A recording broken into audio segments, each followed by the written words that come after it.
جارێکی تر قسەکردن لەسەر دەستنیشانکردنی کەسێک بۆ پێکهێنانی حکومەتی نوێی عێراق لە بەغدادەوە گەرم و گوڕی تێکەوتەوە. یەکەمین پەیامی کوردیش بۆ ئەو کەسەی کە ڕاددەسپێرێت بۆ ئەوەی حکومت پێبێنێت ئەوەیە کە دەبێ پێگەی دەستوری هەرێمی کوردستان لە بەرچاو بگرێت و مافی کورد بدات.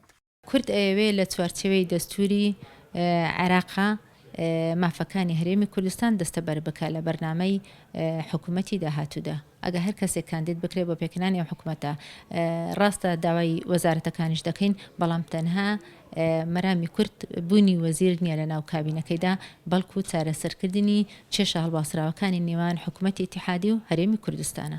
لە ماوەی ڕابردوودا سەرۆک وەزیرانی ڕاستپێراوی شکست خوارد و چەندین دیداری لەگەڵ لایەنەکانی عێراق ساز کرد تا دەنگیان بەدەست بهێنێ و حکوومەت دروست بکات، بەڵام ناوەڕۆکی کارنامەی حکوومەت و شێوازی هەڵبژاردننی وەزیرەکانی بە شێوەیەک بوو نەکەر کورد، بەڵکو سونە و بەشێک لە شیعەکانیشی ڕازی نەکرد، هەر بۆیە لە دوایین سادا شکستی هێنا و هەوڵەکانی نابەکام دەرچوون. بەڵام لایەنە شیعەکانیش لەسەری کۆک نەبن، هەر ئەوە نییە کورد کێشەی لەگەڵ هەبێ یاخود سنە.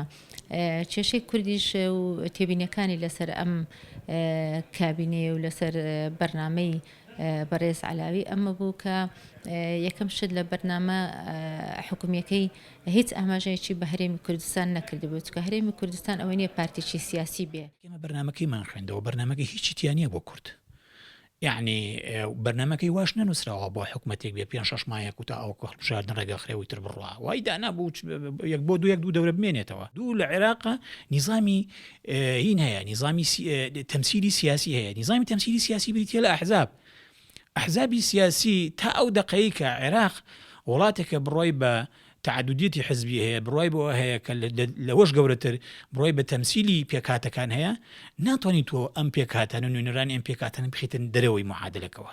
تۆی پشگیریت ناکەن، یەقواش دەرچوو، کەس پشگیری نەکرد. دوو جار کۆبوونەوەی پەرلەمان بوو، هیچی نیسابی قانونی تەواو نەکرد.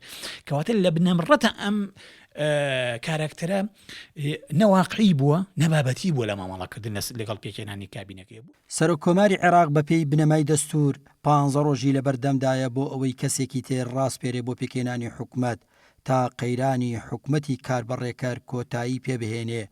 لەم نێوەندەشدا کورد پەیامی ڕوونی هەیە و هەر لایەک بێوێ دەنگی کورد بەدەست بهێنێ دەبێ بگەڕێتەوە بۆ جێبەجێکردنی مافە دەستوریەکانی هەرێمی کوردستان و مافی خەڵکی کوردستان.